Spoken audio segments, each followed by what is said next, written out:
নমস্কার বন্ধুরা, আমার চ্যানেলে আপনাদেরকে আরও একবার স্বাগত জানাই। তো আজ আমি হাঁসের মাংস রান্না করব। হাঁসের মাংস রান্না করার জন্য আমাদের প্রয়োজনীয় উপকরণগুলো রয়েছে। চলুন তাহলে ভিডিওটি শুরু করা যাক। আমি এখানে 750 মাংস নিয়েছি। তো মাংসটাকে ম্যারিনেট করে নেব। দুটো তেজপাতা দিলাম,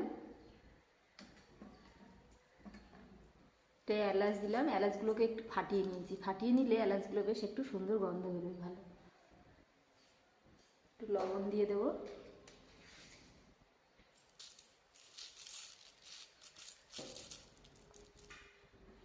এবার হলুদের গুঁড়ো 2 চামচ এবং লঙ্কার গুঁড়ো 2 চামচ দিয়ে দেব এবং রেড চিলি পাউডার 1 চামচ দেব। এবার দেব পেঁয়াজ বাটা, রসুন বাটা ও আদা বাটা এবং সর্ষের তেল।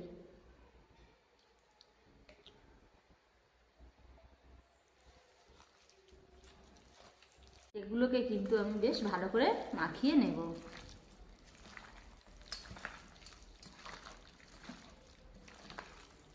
এটা কিন্তু আমি এইভাবেই আধ ঘন্টার জন্য রেখে দেব।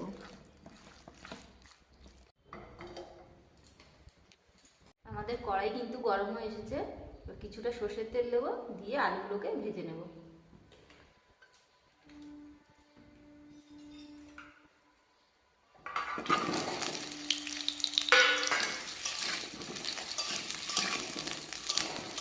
আমি আলুতে একটু হলুদের গুঁড়ো দেবো ও একটু লঙ্কার গুঁড়ো দেবো।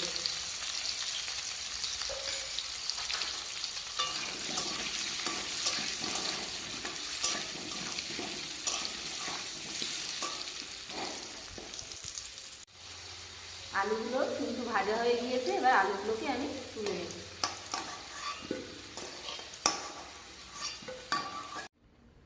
আমি এই তেলের মধ্যে আর একটু তেল দেব। এবার একটু জিরে দেব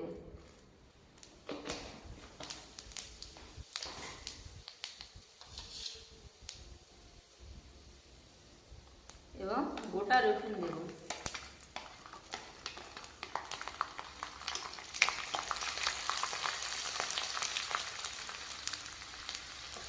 এবার কুচানো পেঁয়াজগুলোকে দেব।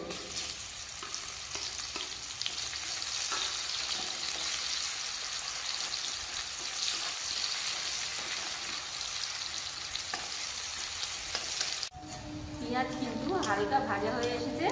এবার আমি ম্যারিনেট করা হাঁসের মাংসটা দিয়ে দেব।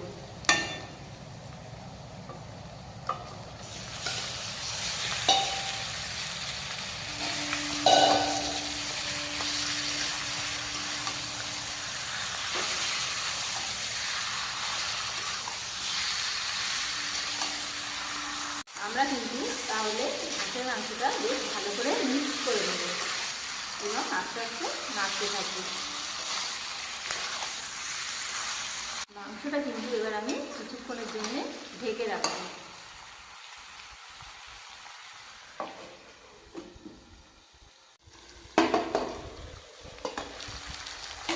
এবার আমি ধনে আর জিরে একসঙ্গে বাটা ছিল, সেই বাটা মশলাটা দিয়ে দেবো।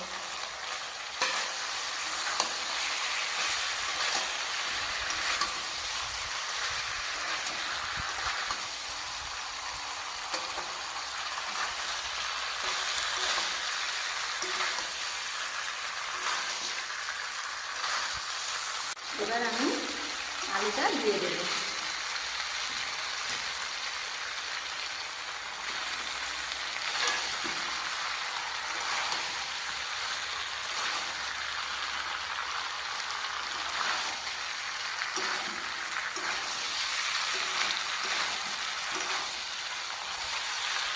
এবার আমি 1 মিনিটের জন্য একটু ঢেকে রাখবো।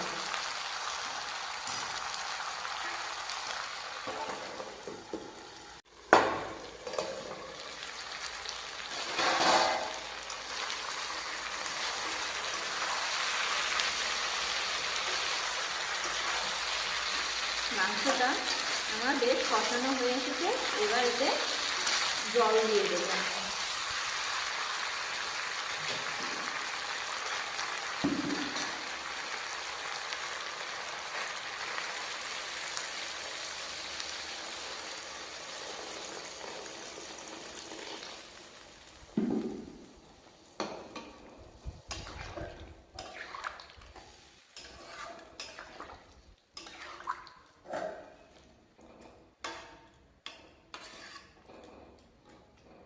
আগে আমি লবণ দিয়েছিলাম মাংস ম্যারিনেট করার জন্য, এবার আমি স্বাদ অনুসারে লবণ দেব।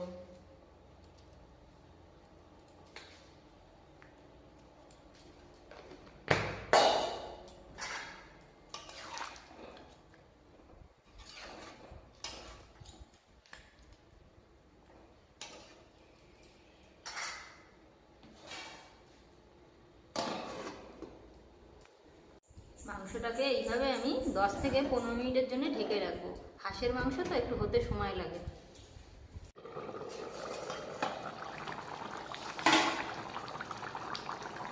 আমাদের মাংসটা কিন্তু বেশ সুন্দর রান্না হয়ে গিয়েছে। আমরা স্বাদের জন্য এবার তাহলে একটু বাটা গরম মশলা দেব।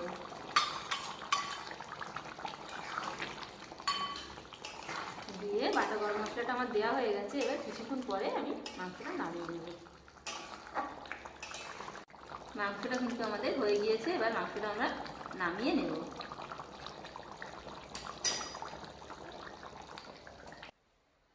আমাদের হাঁসের মাংসটা কিন্তু অসাধারণ হয়েছে। তো ভিডিওটা কেমন লাগলো আপনারা কমেন্ট করে জানাবেন।